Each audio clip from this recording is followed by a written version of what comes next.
Nathan's guardian angel was at it again. On the day of our engagement party, she left a suicide note. As long as you're happy, I have no regrets. I hope fate is kinder to us in the next life. I'm going now, forget me. Before this, she had jumped into the lake 10 times, slit her wrists 6 times, and overdosed 5. Every single time she emerged without a scratch. Yet the moment the message hit his phone, Nathan abandoned me. He tore out of the ballroom like a madman, rushing to play his part in her twisted drama. Elise Skyler literally saved my life, once he had whispered, his eyes frantic as he grabbed his coat. She's too deep in her feelings for me. I'm the one who broke her like this. I have to be responsible. Once I talk her down, I'll come back, and we'll get married. I promise. I watched him go, my face a mask of cold indifference. Marry me. Nathan was under a delusion. This merger between the Holloway and Barrett families didn't necessarily require him. The engagement party was a disaster. The groom-to-be had vanished. And my parents looked like they wanted to set the building on fire.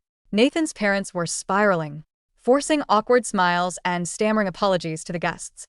He's impulsive. We'll deal with him the moment he's back. His father blustered. Elise, honey, don't take it to heart. His mother added, clutching my hand with trembling fingers. He said he'd be back. I looked at them, seeing right through the frantic damage control. And when exactly is that silence?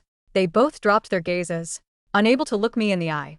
The atmosphere in the room turned brittle, thick with the kind of second-hand embarrassment that makes people want to crawl out of their skin. Eventually, the Barretts couldn't take the whispers anymore. They made some flimsy excuse about a family emergency and fled. They left me there to face the music alone. Nathan hadn't just left. He had handed Skyler a total victory over me, in front of everyone who mattered. My mother's face was tight with fury. Elise, if you marry a man like that, how can I ever sleep at night? It's your engagement day, and he chooses another woman. Are you really going to stay blind to this? I didn't answer. I just rubbed the edge of my phone. Was I blind? No. This wasn't the first time. In the beginning, I had been genuinely terrified that Skyler might actually do it. When Nathan ran to her, then I didn't feel resentment. I felt it was a matter of life and death. But the cycles continued. I saw Skyler perfectly healthy and smug after every attempt. And I saw Nathan perpetually abandoning me at galas, theirs and birthdays to be by her side. I felt like the punchline of a very long, very cruel joke, even knowing he'd eventually crawl back. To me, the hollow ache in my chest had become a permanent resident. I used to pray he would turn around and choose me just once. I used to think that if he showed me even a shred of true priority, I'd forgive everything. But I was never his first choice. I was just exhausted. I'm telling you, cancel the whole thing.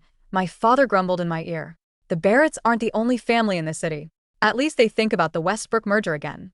Don't throw your life away on a man who isn't there. He's right, my mother whispered. Adrian Westbrook has always been fond of you. His parents mention it every time we see them. My phone vibrated. It was a message from Nathan. I opened it to find a string of photos. They were selfies taken from a low angle on a bed. The photographer was Skyler. The photos were slightly blurred, but I could clearly see the back of Nathan's head. He was holding her, cradling her as he whispered into her hair. On the nightstand, orange pill bottles were scattered like confetti. This time, it was an overdose. I accidentally tapped the live photo icon. The sound bled out of the speakers. Clear, intimate, devastating. Skyler, please don't hurt yourself. I'm so scared of losing you. I swiped to the next one. I'll do anything as long as you're okay. I didn't watch the rest. Nathan had already hit unsend. A text bubble appeared sent those by mistake. Don't think too much about it. I stared at that sentence for a long time, the coldness finally reaching my bones. Then I looked up at my parents. Mom, Dad, I said, my voice sturdier than it had been in years. Let's go to the Westbrooks' place now. When our car pulled up to the Westbrook estate, Adrian's parents were already waiting at the door. They welcomed us with genuine warmth, their smiles reaching their eyes in a way Nathan's parents never did. The dining table was already set. Figure moved in the kitchen and stepped out, wiping his hands on a towel. It was short notice, so I didn't have time for anything too elaborate, Adrian said, leaning against the door frame with a soft smile. I froze. I hadn't expected to see him in an apron. Adrian Westbrook had been a year ahead of me in college. We had crossed paths in the library and at a few charity events, but we'd never been close. After graduation, we'd lost touch entirely. My parents had hinted that he liked me, but I'd never understood when or how that could have happened. As we sat down, Adrian began describing the dishes he'd prepared. My parents were beaming, clearly impressed. The menu was suspiciously specific. Every single dish was something I loved, especially the lemon butter shrimp. Nathan always claimed he had a seafood allergy. To accommodate him, I hadn't touched shellfish in years. It wasn't until a group dinner with Skyler months ago that I realized he wasn't actually allergic. He just didn't like the smell. He had never once asked if I missed it. I certainly never peeled a shrimp for me, the way Adrian was doing right now. The conversation flowed effortlessly. Adrian's attention was entirely on me, checking if I was full, noticing which side dish I was eyeing but hesitating to reach for. It was the most relaxed, most satisfying meal I had eaten in a decade. I think these two get along famously, Adrian's mother said, covering my hand with hers. Why don't we move things along? Elise, would you be interested in looking at wedding dresses tomorrow? A friend of mine owns a boutique downtown. She just got a shipment from Paris. And I told her to save the best for you. My mother jumped in immediately. Yes, absolutely. We should get the engagement photos done next week. I was caught off guard by the sheer speed of it all. Adrian saw my hesitation and stepped in to smooth the waters. There's no rush, he said, gently looking at me. We'll go at Elise's pace. I'm ready whenever she is. He smiled, a warm, genuine expression that felt like a localized sun. In a sudden rush of heat and rebellion, I reached out and took his hand. Let's go, I said. I want to try on dresses. In the past, I had begged Nathan a dozen times to look at venues or find a weekend for a photo shoot. Every time Skyler had intervened. We're not in a hurry to get married. Elise Tyler's life is on the line. You can't be so cold-hearted that you ignore a dying girl. Right now I realize the truth. A man who actually wants to marry you, who actually holds you in his heart, doesn't want to wait a single second. The years I'd wasted with Nathan weren't just a mistake. They were a tragedy of misplaced loyalty. The Westbrooks were ecstatic. My mother looked relieved, as if she'd finally seen me wake up from a coma. Adrian's mother was so excited. She called her friend at the boutique to open the shop after hours. Just for us. We drove to the boutique, the two families trailing behind us like a royal procession. As the owner began pulling out exquisite gowns, the parents started debating dates for the ceremony. I was about to suggest we slow down when my phone buzzed. Nathan again. Elise, where are you? I'm sorry about today. It's my fault. I'll redo the engagement party. I promise. Don't worry. I've talked to Skyler. She won't be so reckless next time. I watched the bubbles pop up, my thumb hovering over the screen. I typed 3 words, don't bother, goodbye. Nathan didn't reply for a long time. I saw the typing indicator appear and vanish repeatedly. Finally, Elise. What the hell does that mean? Adrian's mother called me over to the fitting room. I turned off my phone and didn't look back. I tried on 3 dresses. The first 2 were ornate, heavy masterpieces, but I fell in love with the third, a sleek silk satin gown with a modern silhouette. Throughout the fitting, Adrian was attentive in a way that felt quiet and profound. He brought me water, held a towel for me when I got overheated under the studio lights, and noticed the second I looked uncomfortable in a corset, immediately asking the stylist to adjust it. These were the crumbs of affection I had never even thought to ask for. From Nathan. We settled on a date for the photo shoot the following week. Westbrooks were already booking the venue. Adrian was helping my parents choose their formal wear. I finally checked my phone to find several missed calls from Nathan. I scrolled through the wall of texts he'd sent while I was being measured for my veil. Are you seriously still mad because of Skyler? Elise? I know you're upset, but don't be petty. She can't control her emotions. Stop throwing a tantrum. You're making Skyler feel terrible. She doesn't want to be the reason we fight. She's already lost me because of you. Do you want her to suffer even more because we're arguing? I let out a sharp, cold laugh. The audacity was breathtaking. If he was so desperate for another engagement party, I'd give him one fine. I messaged him. I'll set a new location. Just show up. I sent him the address and time for my photo shoot with Adrian. Nathan was finally satisfied. I knew you were reasonable. I'll bring the custom ring I had made. I told you I'd marry you, and I don't break my word. A few minutes later, he added, I can't leave for a few days, though. Tyler's still recovering. She needs someone with her. I locked my phone. I knew Nathan wouldn't show up. Not for me.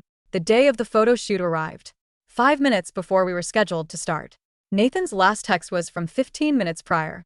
Almost there. The stylist touched up my hair one last time. The photographer LEDs to the set. All right, let's do this. The photographer chirped.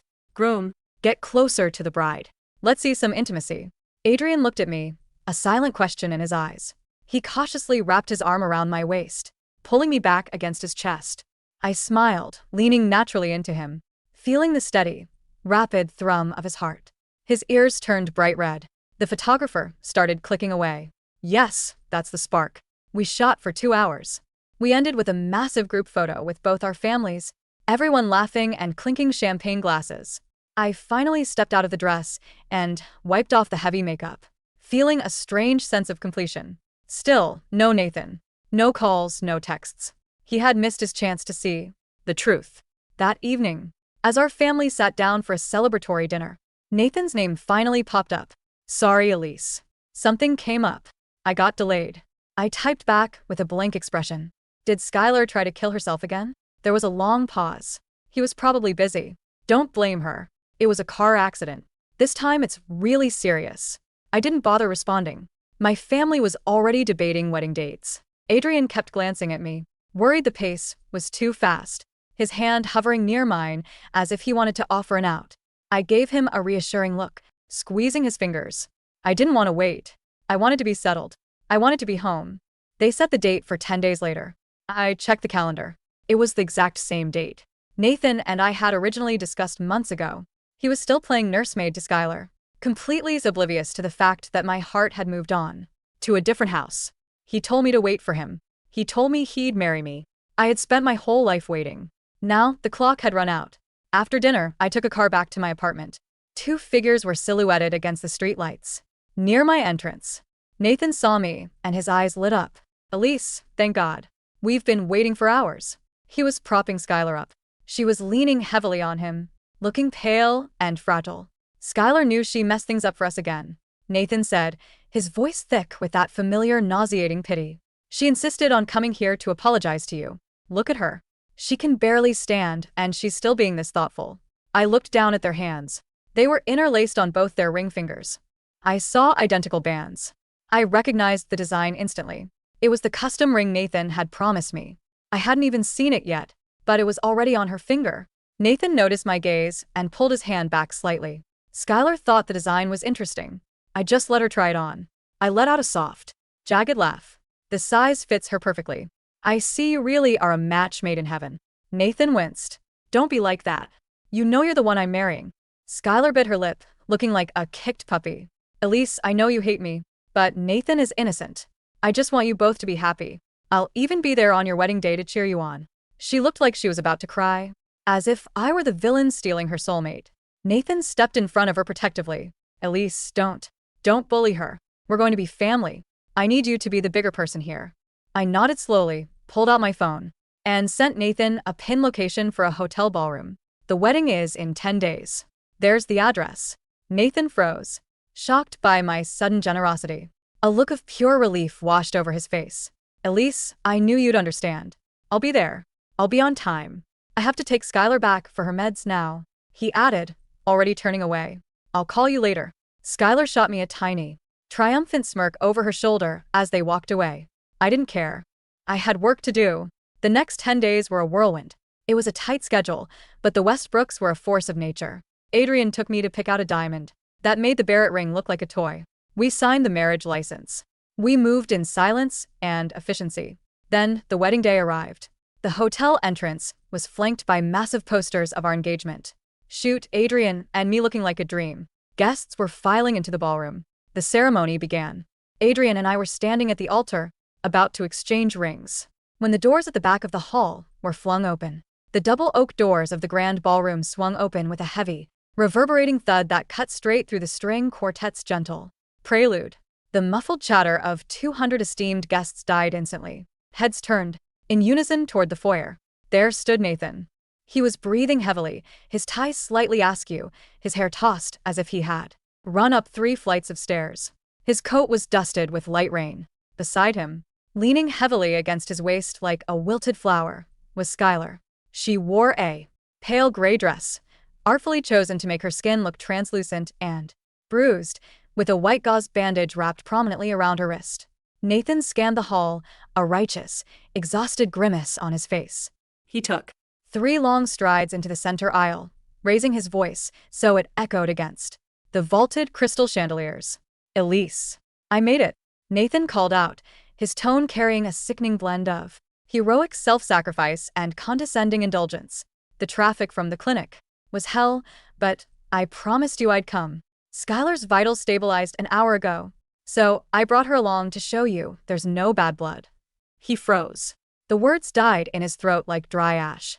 Nathan's eyes, full of theatrical remorse, slowly traveled up the red-carpeted aisle. He didn't see an anxious bride standing alone beside a flustered minister, waiting to forgive him. He saw two massive velvet-framed portraits flanking the altar. In the photos, I was wearing a sleek silk satin gown, laughing naturally as Adrian Westbrook gently tucked a stray strand of hair behind my ear. And directly at the end of the aisle, under a canopy of white orchids and dripping crystal, stood Adrian. He looked immaculate in a tailored dark navy tuxedo, his hand resting comfortably around my waist. My hand was resting over his, a 3-carat oval diamond gleaming brilliantly under the warm spotlight. The minister, holding an open leather-bound book, blinked at the intruders. Nathan's gaze landed on me. He looked at my dress, the modern, elegant gown he had never bothered to ask about. He looked at my hair, meticulously styled. He looked at my face, which offered him neither anger, nor heartbreak, nor relief. Only a cool, impenetrable stillness. What is this? Nathan stammered, his arm dropping involuntarily from Skylar's waist. Skylar stumbled slightly, caught off guard by his sudden movement. Elise, what is this joke? My father stood up from the front row. He didn't raise his voice, but the cold disgust in his tone cut across the quiet room like a blade. It's not a joke, Barrett. It's a wedding. A wedding. Nathan laughed nervously, taking another step forward, his eyes wild. We set this date. You gave me this address. You said a new location for us. I told you I set a location for a wedding, I said calmly, my voice amplified clearly by the lapel microphone. I never said it was yours. A collective gasp rippled through the audience. In the front row, Nathan's parents, who had shown up hoping to repair the public damage from the engagement disaster, looked like they had been slapped across the face. Mr. Barrett's face turned an ugly, mottled red, while Mrs. Barrett buried her face in her hands. Elise, stop this nonsense, Nathan shouted, his composure shattering. He marched down the aisle toward the altar, ignoring the hushed murmurs around him. Skylar clutched at his arm, limping dramatically behind him, but he barely noticed her now. You're doing this to spite me. Because I was an hour late? Because I was saving a life? He stopped at the foot of the altar, glaring up at Adrian Westbrook. Nathan spat, his jaw tight. What the hell are you playing at? Taking advantage of my fiancé while we had a temporary disagreement. Adrian didn't flinch. He didn't raise his fists, nor did he display a drop of anger. He simply stepped slightly in front of me, his broad shoulders framing my view, shielding me with an effortless, calm authority. She isn't your fiancé, Nathan, Adrian said softly, his deep voice carrying a quiet weight that made Nathan's erratic outbursts seem petty and pathetic. She hasn't been your fiancé since the moment you walked out of her engagement party. To play doctor for a woman who uses cry-wolf tactics to keep you on a leash. You don't know anything about us. Nathan roared. Elise loves me. She's loved me for 5 years. He looked up at me, his eyes pleading, frantic, desperate for a sign of the familiar, forgiving woman who used to wait up for him with warm tea while he stayed out late with Skylar. Elise, look at me, Nathan pleaded, taking out a small black velvet box from his coat pocket. He flipped it open. Inside sat the custom band he had promised me months ago, the exact same design that was currently resting on Skylar's right index finger. I brought the ring. Look, I brought it. We can forget this setup. Tell everyone it was a performance, a mistake. I forgive you for trying to make me jealous. Just come down here. I looked down at the velvet box. Then I looked at Skylar, who was standing behind him, her eyes darting frantically between Nathan and the lavish decorations. She realized far faster than Nathan did that the game had completely changed.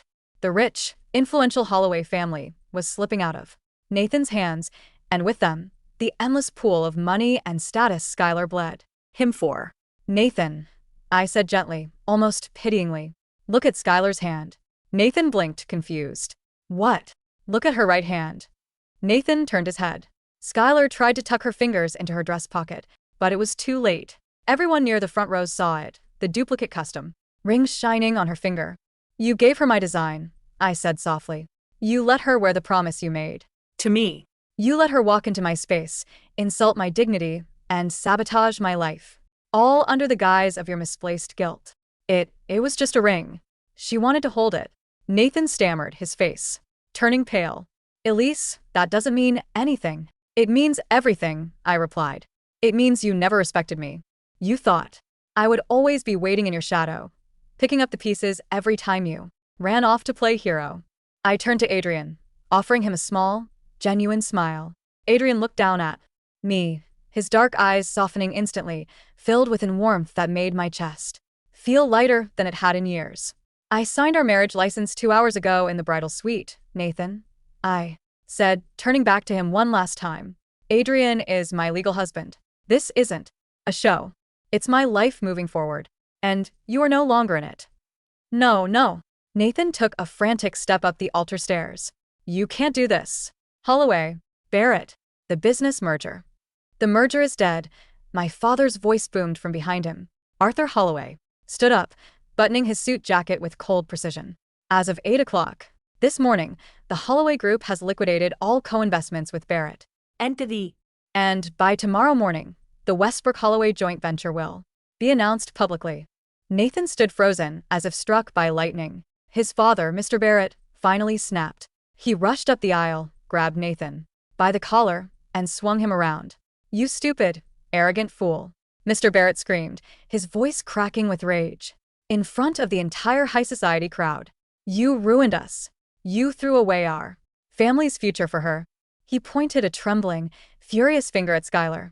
Skyler recoiled, her fragile act slipping for a split second as terror crossed her face. Mr. Barrett, I didn't mean to. Shut up. Mr. Barrett barked. Get out. Both of you, get out before I kill you. Myself. 2 tall, broad-shouldered security guards employed by the Westbrook stepped forward silently, blocking Nathan from moving any closer to the altar. Mr. Barrett, the head security officer said firmly, gesturing toward the heavy oak doors. I must ask you to leave. You are disrupting Mr. and Mrs. Westbrook's ceremony. Mrs. Westbrook. The title hung in the air, heavy and permanent. Nathan looked at me over the security guard's shoulder. His face was devoid of color. The arrogance, the smug condescension, the belief that he held absolute power over my heart. It all crumbled into raw, ugly desperation. Elise, please, he whispered, his voice breaking. Don't do this to me. Elise. I didn't answer. I didn't even look at him again. I turned back to face Adrian. I placed my hands in his, feeling the steady, reassuring warmth of his grip. Where were we? Adrian asked the minister softly, his voice smooth and untroubled, as if the pathetic drama behind us had been nothing more than a passing breeze. The minister cleared his throat, adjusting his glasses. Ah yes, the exchange of rings. Behind us, the heavy sound of the security team escorting a frantically shouting Nathan and a weeping Skyler out of the ballroom faded as the massive oak doors slammed shut once more. The string quartet resumed playing softly. Adrian slid a heavy platinum band onto my finger. He leaned down, his eyes fixed entirely on mine, locked in a gaze so focused and tender that the rest of the world simply melted away.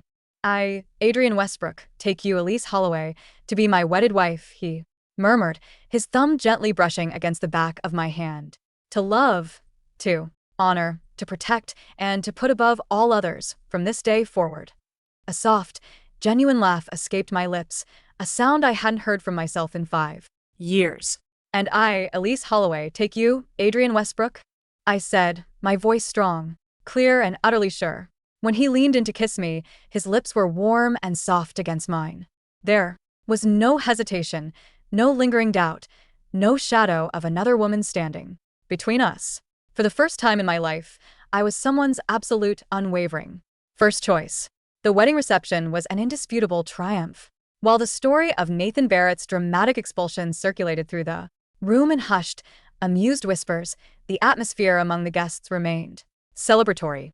The Barretts had long been seen as arrogant upstarts in the city's financial circles, while the Westbrooks were old money, dignified, powerful, and deeply respected. Seeing the Holloway and Westbrook families unite was a tectonic shift in the city's power dynamic. Throughout the evening, Adrian stayed by my side. He didn't abandon me to talk business with executives, nor did he leave me awkwardly navigating conversations with his extended family. When my heels began to ache during the greeting lines, he subtly pulled a chair over for me, shielding me from view while I took a 5-minute rest. When the waiters brought around champagne, he quietly swapped my glass for sparkling white grape juice, knowing I hated drinking on an empty stomach. "How are you holding up?" he murmured into my ear as the dance floor opened up. His hand was resting lightly on the small of my back, protective and warm. "I feel lighter," I admitted, looking up at his sharp jawline and clear dark eyes. "Like I've spent 5 years carrying an anvil on my chest and someone finally picked it up." "Good." Adrian smiled, a soft, boyish expression that transformed his usually stoic face. "Because I intend to make sure you never carry an anvil again." We danced under the brilliant lights of the ballroom, surrounded by laughter, congratulations, and the warmth of two families who genuinely wanted us to succeed. My mother looked 5 years younger, her previous anger completely replaced by beaming pride as she drank wine with Adrian's mother. Across town, however, the night was unfolding very differently. In a VIP suite at the city's private hospital, the air was thick with the sharp stench of alcohol and old sweat. Nathan sat on the edge of a leather sofa, his head buried in his hands. His phone lay on the floor, its screen shattered from when his father had ripped it out of his hand and smashed it against the wall an hour ago. "You destroyed us. You absolute lunatic." Mr. Barrett's voice roared through the room, pacing back and forth like a caged animal. "Do you have any idea what Arthur Holloway did tonight? He pulled the $12 million credit line for the harbor development project. The bank called me 20 minutes ago to freeze our accounts." Mrs. Barrett was sobbing softly in the armchair, dabbing her eyes with a silk handkerchief. "Nathan, how could you be so foolish? Elise loved you. She endured everything for you. How could you let that girl manipulate you into showing up at her wedding with another man? She wasn't supposed to marry him." Nathan choked out, pulling at his hair. His eyes were bloodshot, his suit jacket rumpled and stained. "She was trying to force my hand. She gave me the address. She told me she set a new location. She set a location for her own wedding to Adrian Westbrook," his father yelled, slamming his hand against a glass coffee table. "She used you to make a fool of Barrett Enterprises in front of every major investor in the state. And you walked right into it, dragging that parasite with you." From the hospital bed in the corner of the room, Skyler shrank back under the white duvet. She was no longer wearing her dramatic bandage. The white gauze had been pulled off when the attending doctor bluntly informed Nathan's parents that there was no cut, no fracture, and no medical reason for her to be in the emergency ward, other than mild dehydration. "Mr. Barrett, please," Skyler squeaked, her voice trembling, attempting to summon her usual fragile charm. "I didn't know. I really thought Elise was just being emotional. I told Nathan he should go back to her." Mr. Barrett turned his furious gaze upon her. "Shut your mouth," he snapped, his eyes cold and full of hatred. "I've tolerated your emergencies for 3 years because Nathan insisted you were a fragile girl who saved his life in college. But I've had my people look into you, Skyler. I know about the apartment Nathan bought you in the North District. I know about the charity allowances he paid you from our private accounts." Nathan snapped his head up. "Dad, don't talk to her like that. She's fragile. She's a extortionist." Mr. Barrett roared. "And you are a blind idiot. As of tonight, Nathan, you are stripped of your position as Chief Operating Officer. Your company car is being repossessed, and your credit cards are canceled. If you want to spend your life playing nursemaid to this pathetic actress, you can do it on your own dime." "Dad, you can't do that." Nathan stood up, his face pale. "I just did," his father snarled. "Get out of my sight, both of you." Mr. Barrett grabbed his wife's arm and stormed out of the hospital suite, slamming the door so hard the glass-framed artwork on the wall rattled. Silence descended upon the room. Nathan stood in the middle of the carpet, breathing heavily. The reality of his situation began to sink in like lead dropping into his stomach. No position. No credit cards. No Hoyowaya Yanse. No prestige. He slowly turned to look at Skyler. For the first time in 5 years, Nathan didn't look at her with protective warmth or tender concern. He looked at her with the sharp, cold clarity of a man who has lost everything he owned in a single night. Skyler shifted uncomfortably under his gaze. She bit her lip, trying to force a tear to roll down her cheek. "Nathan, honey, it's okay. We don't need them. You're brilliant. You can start your own firm. I'll always be here for you. She reached out to take his hand. Nathan looked down at her fingers. There, glinting in the harsh fluorescent lighting of the hospital room, was the custom ring. Take it off, Nathan whispered. Skyler paused. What?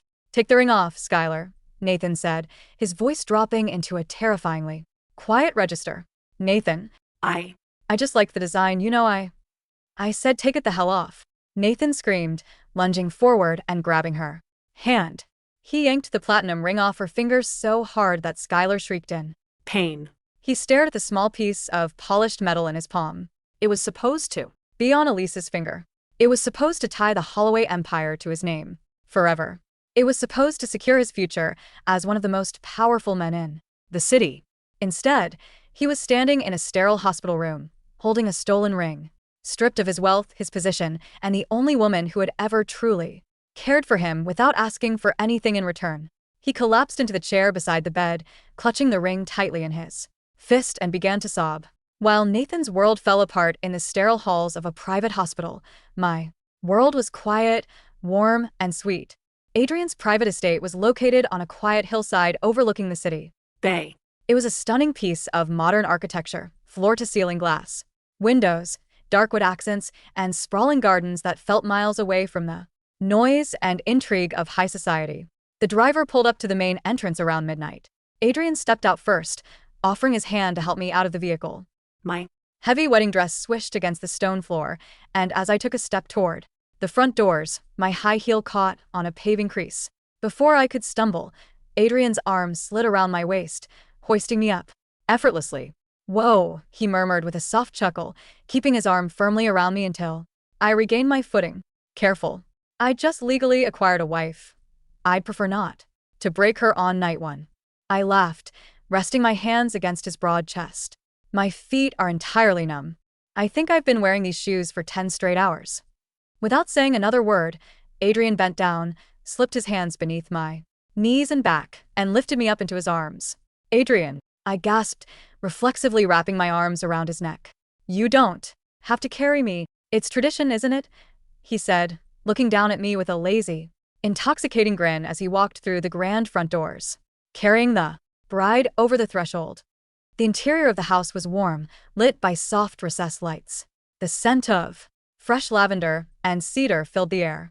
He carried me all the way upstairs to the master suite, carefully setting me down on the edge of a massive, king-sized bed covered in cream-colored silk sheets. He immediately dropped to one knee, untying the thin straps of my designer heels and sliding them off my feet. He gently rubbed my tired arches with his warm, strong fingers. I leaned back against the headboard, watching him. The contrast between Adrian and Nathan was staggering. Nathan was always loud, demanding, constantly expecting me to cater to his schedule, his preferences, his ego. If my feet hurt at a party with Nathan, he would tell me I picked the wrong shoes and ask me not to drag his mood down. Yet here was Adrian Westbrook, a man who ran a multi-billion-dollar investment firm, kneeling on the floor in his tuxedo, massaging my feet without a second thought. Adrian, I asked softly. He didn't look up, focusing his thumb on a sore knot near my heel. Why me? He paused. His hands remained resting gently on my ankles. Slowly, he looked up, his dark eyes earnest and intense under the soft bedroom lights. What do you mean? We barely talked in college, I said, leaning forward. We saw each other at a few library study sessions, a couple of alumni galas. I spent 5 years attached to Nathan Barrett. Everyone in the city knew it. Why did you wait? Why? Did you agree to marry me on such short notice? Adrian let out a slow breath, standing up and unbuttoning his waistcoat. He tossed it onto a nearby armchair, rolling up the sleeves of his white dress shirt. Do you remember the sophomore library marathon before finals? He asked. Quietly. I blinked. Vaguely. I practically lived on the 3rd floor for a week. You were sitting by the window, Adrian said, a soft, distant smile floating to his lips. It was 3 a.m. You had 3 highlighters stuck in your hair, a cold latte on your desk, and you were crying quietly over an advanced corporate finance case study. My cheeks flushed. I remember that. I failed the practice exam twice. I sat 2 tables away, Adrian continued, stepping closer to the bed. I wanted to walk over, hand you my notes, and offer to help. But before I could get up, Nathan Barrett walked in. He didn't ask why you were crying. He didn't ask if you were tired. He sat down, threw his coat over your books, and started complaining for 40 minutes about his intramural basketball drama. And you put your own tears away, smiled at him, and spent the next hour comforting him. I listened, my breath catching in my throat. I saw then how fiercely, how selflessly you love people, Adrian murmured, sitting beside me on the bed. He reached out, his long fingers gently tucking a loose lock of hair behind my ear. And I hated him for not seeing it. I watched him take you for granted for 5 years, Elise. Every time I saw you at a gala, looking exhausted while he ran off to handle another one of Skyler's endless scenes, I wanted to pull you away. His gaze locked onto mine, intense and unwavering. When your father called my parents 3 days ago, Adrian whispered, I didn't care if it was fast. I didn't care if people gossiped. I knew that if I got the chance to give you the love you actually deserve, I would never let you go. A lump formed in my throat. Tears pricked at the corners of my eyes, not tears of pain or resentment, but of profound, overwhelming relief. For 5 years, I had believed I was hard to love. Nathan had convinced me that I was cold, demanding, unreasonable for wanting his attention. He had made me feel like an obligation. In a few simple words, Adrian had dismantled 5 years of psychological poison. Adrian, I whispered. He leaned in slowly, giving me time to draw back if I wanted to, but I didn't. I reached out, framing his jaw with my hands, and pulled him down to kiss me. The kiss was slow, deep, and intoxicating. It wasn't rushed or desperate. It felt like coming home after a long storm. His hands gathered around my waist, pulling me flush against his warm chest as he shifted us onto the soft bedding. That night, under the quiet stars shining through the bedroom balcony, I gave myself to Adrian entirely, not out of duty, nor out of spite toward my ex, but because for the first time in my life, I felt completely safe. 2 weeks passed. The news of the Holloway Westbrook marriage had settled into high society as an undisputed fact. Pictures of our luxurious ceremony graced the front pages of business and lifestyle magazines alike. The stock prices for both Westbrook Corp. And the Holloway Group surged by 15% following the announcement of their combined maritime expansion project. I took over the head of design for the Holloway luxury living sector, throwing myself into work with a renewed sense of energy and clarity. Meanwhile, Nathan Barrett's life was spiraling into chaos.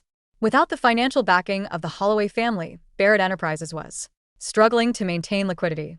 Several major creditors had called in their loans early, spooked by rumors that Mr. Barrett had stripped his son of his authority. Nathan was no longer invited to board meetings or high-level galas. He had been relegated to a minor managerial role in a subsidiary branch, earning a fraction of his previous salary. He had moved out of his luxury penthouse, which was owned by his family's firm, and into a modest 2-bedroom rental on the edge of the city. And Skyler was living with him. It was a hell of his own making. Nathan, where is my morning juice? Skyler's voice whined from the bedroom of their rented apartment.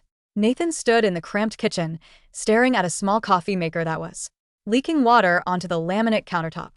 His eyes were dark, ringed with heavy purple bags.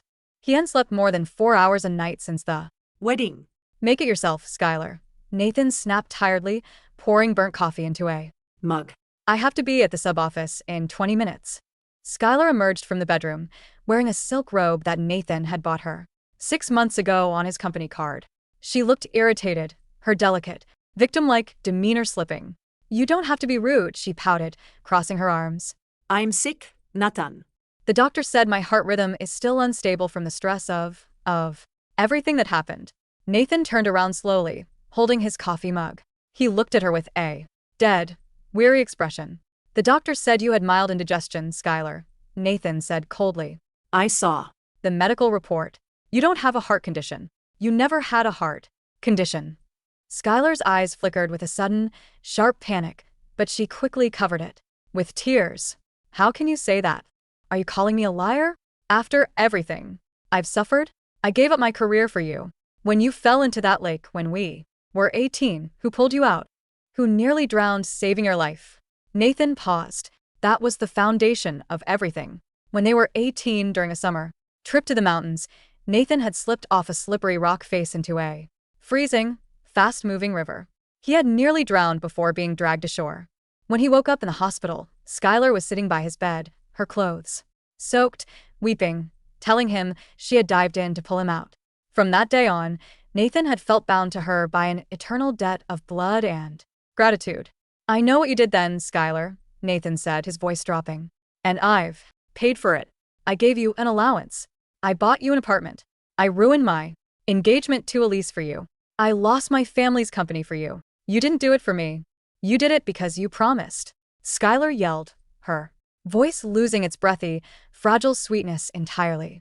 "And now you're living in this cheap apartment, letting Elise and that Westbrook guy parade around town like royalty. Do you know what people are saying about us on social media? They're calling me a gold digger and calling you a pathetic dog."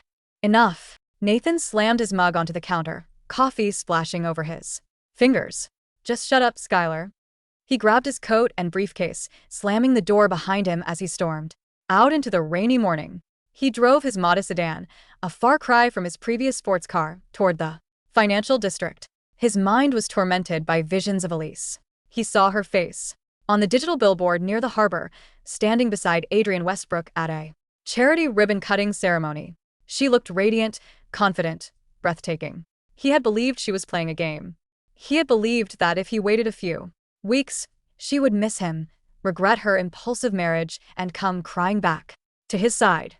Instead, she looked like she had forgotten he ever existed.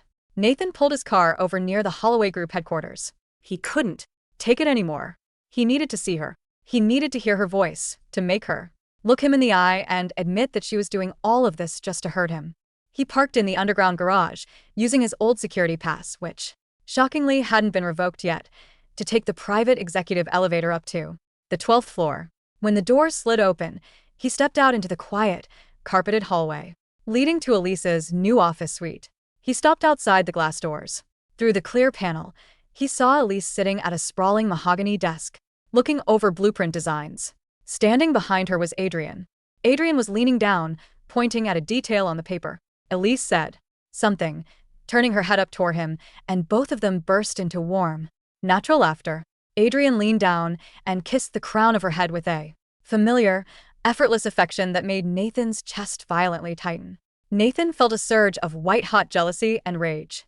He shoved the glass doors open, ignoring the startled gasp of Elise's secretary. "Elise!" Nathan shouted, marching into the office. Adrian moved instantly. Before Nathan could get within 5 feet of my desk, Adrian stepped into his path, his tall frame completely blocking Nathan from view.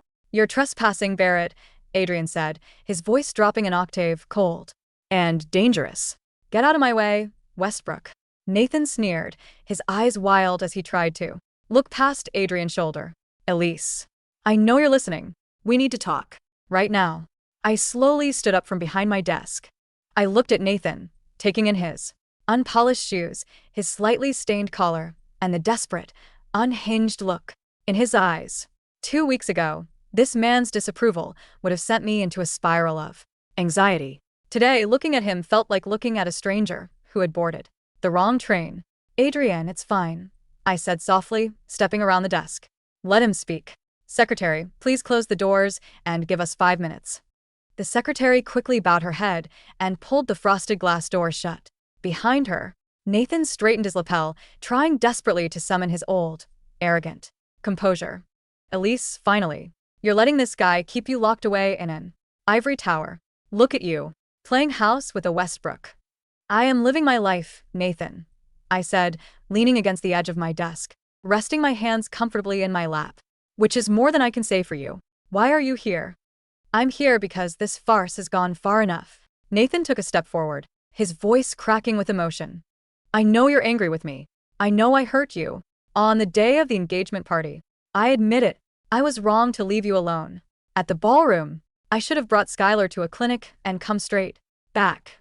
I listened, unimpressed. And you don't have to stay in this fake marriage to get back at me," Nathan pleaded, taking a gold band out of his pocket, the custom ring he had ripped from Skyler's hand. "Look, I have it." I took it back from her. I told her it was yours. "I'm ready to make things right. You can divorce Westbrook. My family will fix the business contracts, and we can get married like we were supposed to." Adrian let out a short, dry laugh.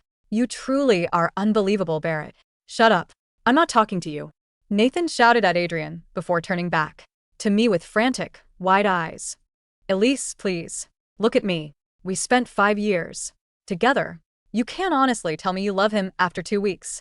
You're just hurt. You're protecting yourself. But I'm here now. I'm offering you your place back. Offering me my place back. The phrasing was so typical of him. Even stripped of his wealth and power, Nathan Barrett still believed he was doing me a favor by allowing me to exist in his orbit. I looked at him, feeling a deep, profound pity. Nathan, I said, my voice quiet, clear, and steady. Do you know why I didn't cry on our engagement day? Nathan blinked, caught off guard. What? When you ran out of that ballroom, I didn't shed a single tear, I said, taking a step toward him. Not because I was numb and not because I was planning revenge, but because in that exact moment, I realized I had stopped loving you. Months ago. Nathan shook his head violently. No. No, that's not true. You were just mad. I stayed because I was loyal, I continued, cutting him off effortlessly. I Stayed because I thought commitment meant enduring the neglect. I thought if I pulled enough of your weight, eventually you would turn around and realize I was worth prioritizing. But when you walked out that door for Skyler's 11th fake emergency, the illusion broke. I looked at you, and I didn't see a partner. I Saw a burden. Nathan felt as if he had been punched in the gut. He stumbled back a half step, his face turning gray. I don't love Adrian because it's convenient, Nathan, I said, looking up at Adrian with a soft, warm smile. Adrian looked back down at me, his hand finding mine and squeezing it tight. I love him because he sees me. He respects me. He Doesn't make me earn his affection by competing with another woman's manipulated drama. In 2 weeks, he has given me more respect, peace, and love than you gave me in 5 years. Elise. Nathan's voice was barely a whisper now. Tears welled up in his eyes, hot and bitter. Please don't say that. Take your ring, Nathan, I said, turning my back on him as I walked back to my Desk. and get out of my office. If you step foot in this building again, security will have you removed, and I will file a formal restraining order. Elise. Nathan lunged forward, but Adrian instantly moved, his large hand clamping onto Nathan's shoulder like a vice, arresting his momentum completely. Adrian leaned down, his eyes dark, hard, and terrifyingly cold as he whispered into Nathan's ear. You heard my wife, Barrett, Adrian said, his tone lethal. Touch her or come near her again, and I won't just ruin your father's firm. I will make sure your personal name is blacklisted from every financial institution in this country. Walk away while you still have clothes on your back. Adrian released his shoulder, giving him a firm shove back toward the glass Doors. Nathan stood there, trembling, clutching the small gold ring in his palm until the edges cut into his skin. He looked at me one last time, but I was already looking over blueprints with Adrian, completely ignoring his existence. Broken, defeated, and utterly alone, Nathan turned and stumbled out of the office. The rainy afternoon offered Nathan no comfort as he drove back to his apartment. His mind was a toxic tempest of rage, grief, and humiliation. Elise's words echoed in his ears over and over again. I didn't see a partner. I saw a burden. When he unlocked the door to his apartment, he found Skyler sitting on the sofa, scrolling through shopping websites on her tablet. Oh, you're back, Skyler said carelessly, not even looking up. Hey, my luxury skincare subscription got declined this morning. Did you fix your credit cards yet? Nathan stood in the entryway, rain dripping from his coat onto the floor. He Stared at her. 5 years of sacrifices. 5 years of prioritizing her crises over his own happiness, his own engagement, his own family's business. And the first thing she asked him was whether her skincare subscription was fixed. Skyler, Nathan said, his voice raspy and hollow. What? She glanced up, annoyance flashing across her face. How did you know I was going to drop into the lake when we were 18? Skyler paused, her fingers freezing over the tablet screen. A momentary flicker of panic passed through her eyes before she quickly forced a delicate smile. What kind of question is that? I told you I was walking along the shore and saw you fall in. Nathan pulled out his phone. During his drive home, plagued by a bitter suspicion that had been quietly rotting in his mind for weeks, he had called an old college friend who had been on that same mountain trip 6 years ago. My friend Mark remembers that day clearly, Nathan said, taking slow steps toward her. He said you were sitting in the lodge cafeteria when I fell. He Said a hiker ran in screaming that a boy had slipped into the river. Skylar's face paled slightly. He remembered wrong. I was outside. Mark said the mountain rescue team pulled me out. Nathan's voice rose, cracking with a mixture of terror and realization. He said, too professional. Paramedics dragged me onto the shore and performed CPR. He said you arrived 10 minutes later with the crowd, crying hysterically. Skylar scrambled off the sofa, dropping the tablet onto the cushions. Nathan. No. Mark is lying. He always hated me. You know how people talk. You didn't pull me out of that river, Nathan whispered, the horrific, sickening truth settling into his chest. You walked into my hospital room while I was semi-conscious, saw me confused and traumatized, and told me you saved my life. Nathan, listen to me. Skylar reached out, trying to grab his arm, her voice rising into that familiar, high-pitched frantic whine. I would have saved you. If I was there first, I would have dived in. It's the same thing. It's not the same thing. Nathan screamed, throwing his coat onto the floor. With a terrifying roar. You built a 5-year lie. You made me feel like I owed you my life. You used that lie to make me run to you every time you threw a minor tantrum. You used it to destroy my relationship with Elise. Elise. Elise. Always Elise. Skylar shrieked, dropping all pretense of fragility. Her mask slipped entirely, revealing a twisted, bitter face full of venom. Why do you care about her so much? She's a rich, spoiled brat who had everything handed to her. You were supposed to be mine. You were supposed to take care of me. You're crazy, Nathan breathed, taking a step back, looking at her with absolute horror. You're an insane, manipulative monster. If I'm a monster, you're the fool who followed me. Skylar spat, her eyes glaring with rage. You loved playing the hero. You loved feeling like a big, strong man coming to save the poor, sick girl. Don't put this all on me, Nathan. Barrett. You wanted to abandon Elise because your ego loved the way I begged for you. The truth of her words struck Nathan like a physical blow. It was true. His own arrogance, his own inflated savior complex had made him an easy target for her manipulations. He had chosen to indulge Skylar because it satisfied his vanity, while taking Elise's quiet, steady love for granted. He had destroyed his own life, and he had no one to blame but the man in the mirror. Get out, Nathan said, his voice completely lifeless. Skylar blinked. What? Get out of my apartment. Pack your things and leave. You can't kick me out, Skylar yelled. I have nowhere to go. My parents aren't speaking to me. I don't care where you go, Nathan said, opening the front door and pointing out into the rainy hallway. Go jump in a lake, Skylar. Slit your wrists. Overdose on pills. Do whatever you want. I will never come for you again. Skylar stared at him, realizing with terrible finality that her control over him was broken. The golden goose was dead, stripped of its feathers and no longer of any use to her. Screaming curses, she grabbed her designer handbag and packed a single suitcase before storming out into the rain, slamming the door behind her. Nathan stood alone in the dark, silent apartment. He fell to his knees on the cold wood floor, holding the small gold ring in his hands, weeping uncontrollably in the quiet emptiness of his ruin. 6 months later, spring had arrived in the city, bringing warm breezes, blooming cherry blossoms, and clear blue skies over the harbor. The outdoor terrace of the city's finest waterfront restaurant was filled with the gentle clinking of wine glasses and soft laughter. I sat across from Adrian, wearing a light yellow linen dress that caught the afternoon sunlight. My lap held a small velvet box that Adrian had handed me moments before. I opened it to find a stunning vintage emerald necklace, a family heirloom that had belonged to Adrian's grandmother. It's breathtaking, Adrian. I smiled, looking up at him. It belongs on you, Adrian said softly, reaching across the table to cover my hand with his. My mother insisted I give it to you today. She said it's time it was worn by the real lady of the house. I laughed softly, feeling a pleasant warmth bloom in my chest. Over the past 6 months, my life had transformed completely. The Holloway Westbrook partnership had launched 3 massive real estate developments, cementing our status as the top design and investment firm in the region. My parents were relaxed and happy, frequently traveling with Adrian's parents. And Adrian had proven every single day that true love isn't dramatic, loud, or exhausting. It was steady. It was a pot of warm coffee brewed before I woke up. It was quiet kisses on my forehead when I worked late.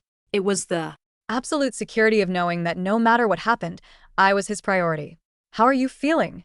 Adrian asked, his dark eyes looking at me with that deep, unwavering attentiveness I had come to treasure. The doctor said your energy levels should be returning to normal this week. I feel wonderful, I said, leaning forward, a mischievous spark in my eyes. in Fact, I feel good enough to tell you the news. Adrian raised an eyebrow, a slight smile touching his lips. What news? I reached into my handbag and pulled out a small white envelope, sliding it across the table toward him. Adrian picked it up, opening the seal. Inside was a lab report from the city Memorial Hospital, dated yesterday afternoon. His eyes scanned the paper. Halfway down the page, he froze. His breath caught sharply in his throat. The stoic, powerful CEO of Westbrook Corp looked up at me with wide, shocked, and deeply emotional eyes. Elise. His voice quavered slightly, a rare crack in his usual perfect composure. Are you? 8 weeks, I whispered, smiling brightly as tears of joy shimmered in my eyes. You're going to be a father, Adrian. Adrian stood up, so fast his chair almost tipped backward. He didn't care about the other patrons on the high-end terrace. He stepped around the table, pulled me up into his arms, and spun me around gently, burying his face in the crook of my neck. Thank you, my love, he whispered, his hands holding me with extraordinary gentleness, as if I were the most precious treasure in the universe. As he set me back down and kissed me tenderly under the warm spring sun, I closed my eyes, fully embracing the overwhelming happiness of my reality.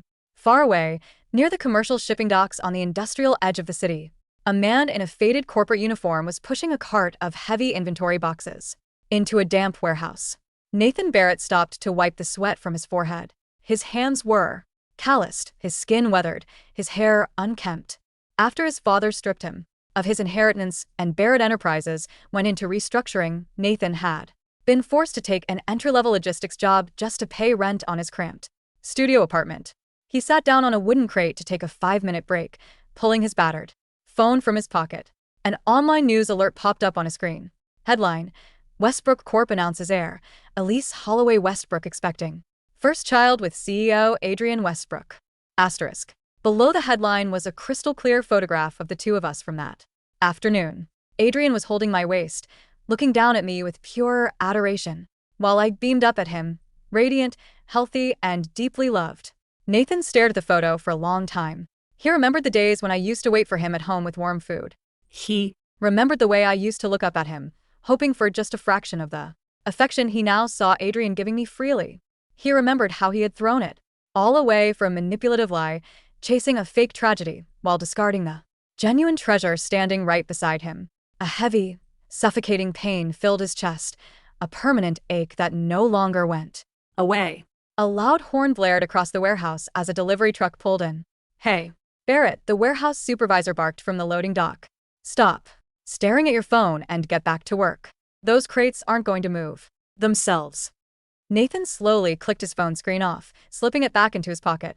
Coming, he whispered quietly. He stood up, pulled his heavy gloves on, and walked back into the dark, cold warehouse, leaving the memory of the girl he lost behind forever.